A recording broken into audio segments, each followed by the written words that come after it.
Even though it was mentioned, the contract for the property has already been terminated.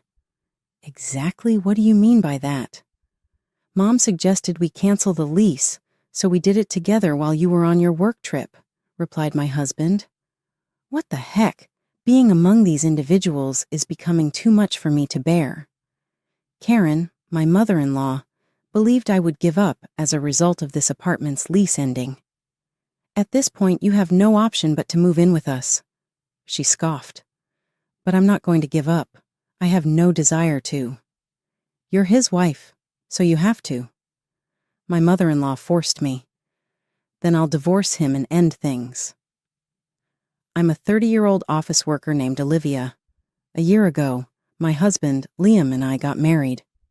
We began collaborating on multiple occasions, and the firms we work with are business partners. We grew rather close through our professional encounters. We started dating after we had private encounters. We married a year later. Even after getting married, we remained joyful. Living together, Liam is a humorous and upbeat man, and we laugh a lot every day. I was thrilled to be married to such a beautiful person and enjoyed my new married life immensely. However, I was unaware that Liam had a side like that. For the first time, Liam and I celebrated New Year's at his family's place 6 months after we were married. I hadn't spent much time with my in-laws up until then because we only occasionally went to see them for a short while. However, their arrival on New Year's Eve offered me a peek at who they really were. My sisters-in-law and parents-in-law were all at the New Year's celebration. It was as though I was attending their family reunion in its entirety. My other sister-in-law, Sophia, has a husband and a little boy named Jack, whom she brought over, while her husband had gone back to live with his parents, and my sister-in-law, Emma, is still unmarried. Up until today, I had no negative feelings about my parents-in-law. Like Liam, they seemed cheerful and approachable to me. I thought our talk would be casual and enjoyable, but it didn't turn out that way. Hey, Olivia, can you help me a little? Of course. I hurried over when my mother-in-law, Karen, called out to me into the kitchen. Karen gave me a chilly look as her smile vanished out of nowhere. You move so slowly. Normally, I wouldn't have needed to ask you for help. You should have insisted on lending a hand around here on your own. Oh, I'm sorry. I thought I had upset her, so I freaked out. I did everything in my power to assist the family and win back Karen's trust. Still, Karen would not stop criticizing me. Now stop acting like a spoiled child just because Liam is kind to you. Huh? After getting married, most people concentrate on starting a family. However, why do you continue to work for the company? Well, Liam allows me to keep working at the company. Isn't that the reason why you whined about it? You make an awful wife. You come over to our place and do nothing but sit in the living room. It's unbelievable that all you do is anger Liam by doing what you want. No, Karen continued to criticize me in this severe way, and I felt horrible about it. Next, Emma, one of my sisters-in-law, entered the kitchen. Thank God. Since Emma and I had previously had pleasant chats, I anticipated having her support. Emma did, however, mention something that surprised me. Wow, Olivia, your cooking seems really poor. What? Compared to Mom's meals, everything appears so different. Does Liam consume this kind of food every day? It really is similar to leftover food. It stunned me. Emma and Karen both spoke extremely hurtful things to me that they had never uttered before. I became puzzled as to why they had both turned so cruel in an instant. What I had anticipated as a fun New Year's celebration at my parents-in-law's house quickly turned into a terrible experience for me. I didn't appreciate it at all, even after the food was brought in and the feast started. Karen and Emma mostly discussed things that my in-laws would be familiar with. I felt left out and uninvited to participate in the talk, but Liam didn't appear to notice or care. It was as if he was unaware of the circumstances. However, I was shocked to see Liam appear to support his mother, Reluctantly, he said, "Karen probably assumed you knew," surprised me with his lack of encouragement. I felt deceived. Liam was aware that his mother had not requested me to take such action. Karen's accusations were not as painful as his silence. Liam's remark, "You are a really lousy wife, you know that." His words hit me like a slap in the face. "You did things to hurt my family." "No way," I argued, believing that I had been unfairly maligned.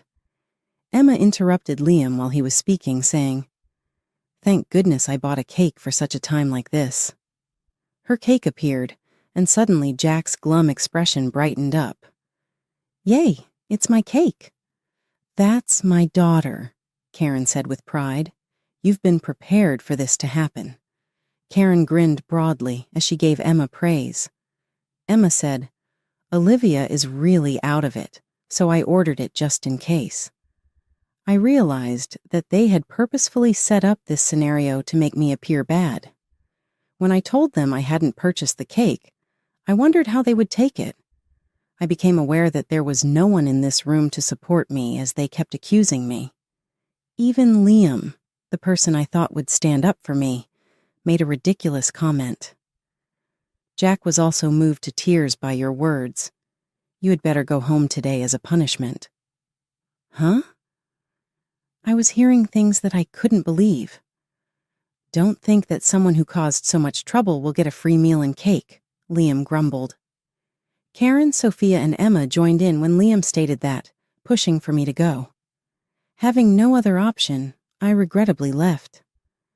Since Sophia's place was far away, I took a cab to the bus stop and endured a 30-minute ride to get home. I was mad that I went there. I chose the gift during my workday. I longed to return to that time. Liam spent the night at his parents' house that evening, rather than going back to his own. When Liam returned the next day, I tried to find out what was going on, but he was serious about talking to me. As soon as Liam got home, he said, "You know, I heard that you were harassing Karen and Emma." "What? How come? What topic are you discussing?" Feeling the weight of his charge, I argued, "You can't truly believe this." "And the same goes for that birthday cake issue," Liam said accusingly. "My mother requested that you get it for that day. You couldn't have forgotten anything so crucial without intention. How much do you despise my family? You are a horrible wife, honestly." I was hearing things that I couldn't believe. Not only was Liam accusing me, but he was also siding with his mother on this issue. "Now wait a minute, so you don't believe me?"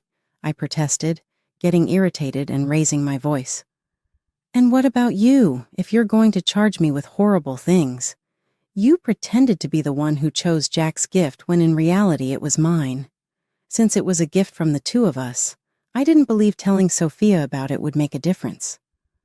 I glanced at Liam, thinking he would get it, but his attitude was cold and indifferent. I was wounded and deceived by his lack of assistance. Put another way, Liam appeared determined to present a good picture of himself to his family and hold me responsible for all the problems. I felt no love or affection for him because of the way he behaved. If this kept up, I started to think very seriously about getting a divorce.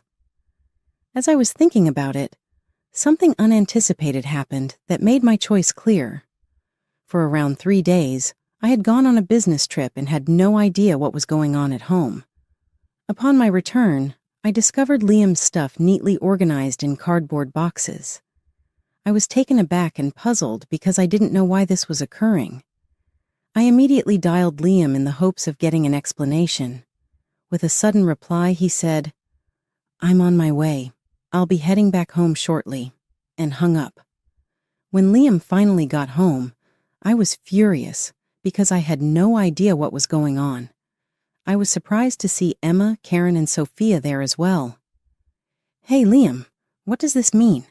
Why are these cardboard boxes filled with all of your belongings? And why are Emma, Karen, and Sophia present?" I yelled, my voice full of confusion and rage. Liam gave a smug smile. "We're moving out." "What? Where should I move?" Unable to understand what he was saying, I inquired. "It's apparent, isn't it? We're moving to my mom's place," Liam answered calmly. "What? Hey, hold on a second. Why are you acting alone in making this decision?" I yelled in rage.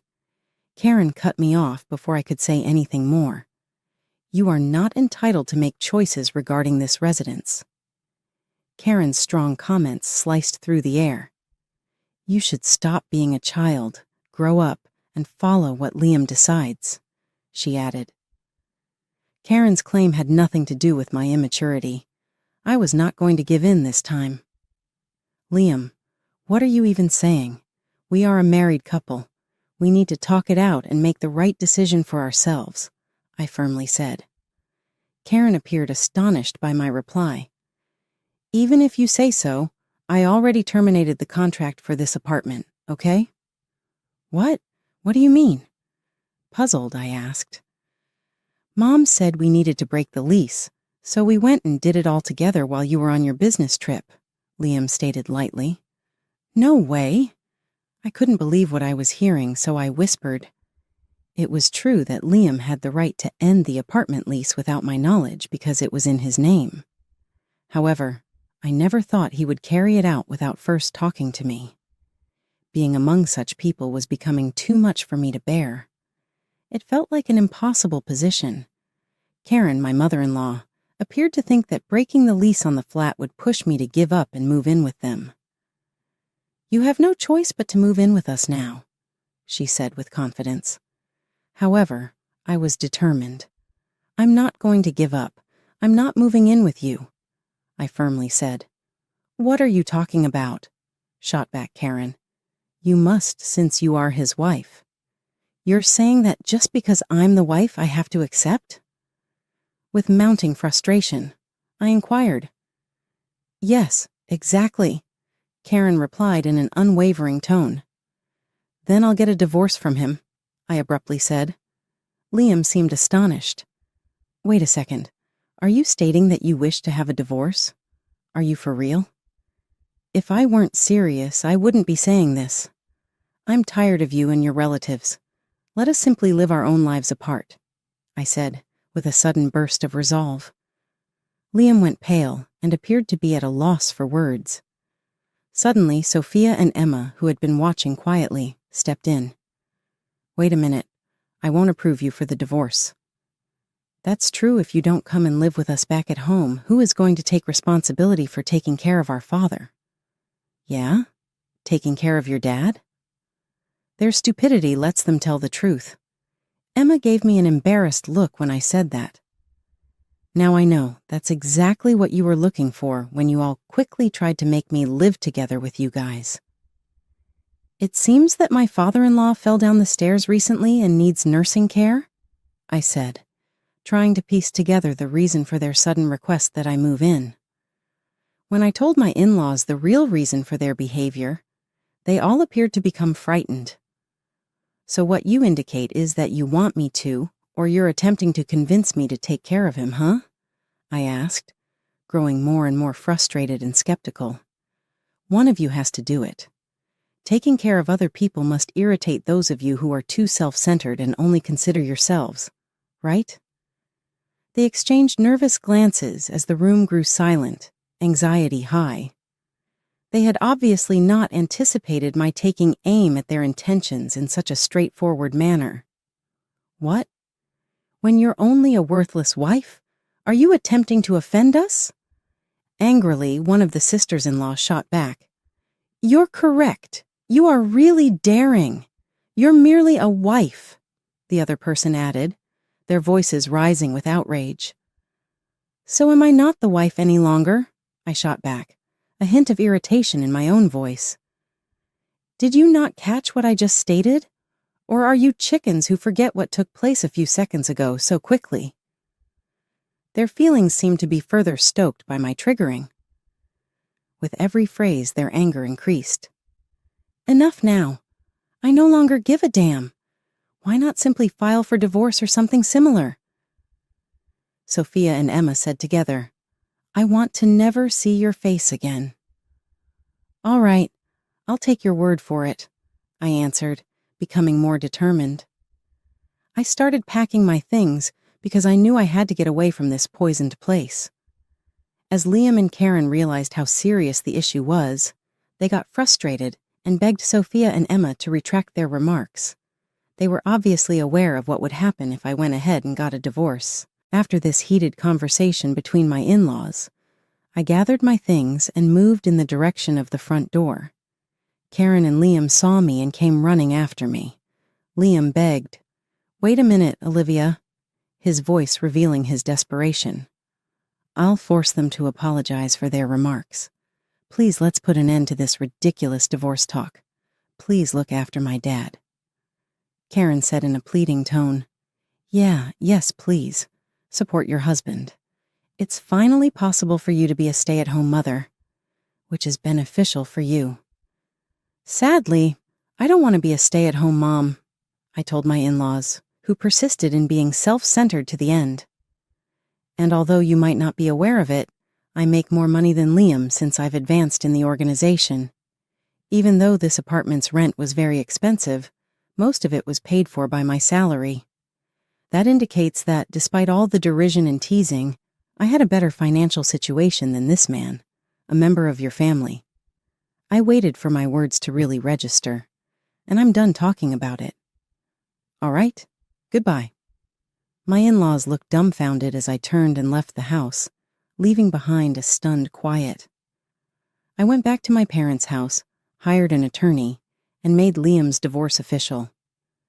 Despite his obviously depressed appearance, he silently accepted the divorce. Karen, meanwhile, urged Sophia and Emma to look after their father, but they strongly disagreed and ultimately fled their duties. In addition, after her husband found out about her romance with another guy, Sophia had to pay a large sum of alimony. After running away from her duties, Emma, who had relied on Karen for expenses when she lived at her parents' house, found it difficult to adjust to living alone. She began to be late for work every day, and eventually she was fired. After we parted, Liam moved back to his parents' house under pressure from Karen, because he was the oldest son. Even though Sophia and Emma were having trouble supporting themselves, they did not indicate that they would return, so Liam was the only one left to take care of his father. Liam became worn out and stressed with the stress of juggling his job and providing care. Now, under a great deal of stress, Liam and Karen started arguing all the time.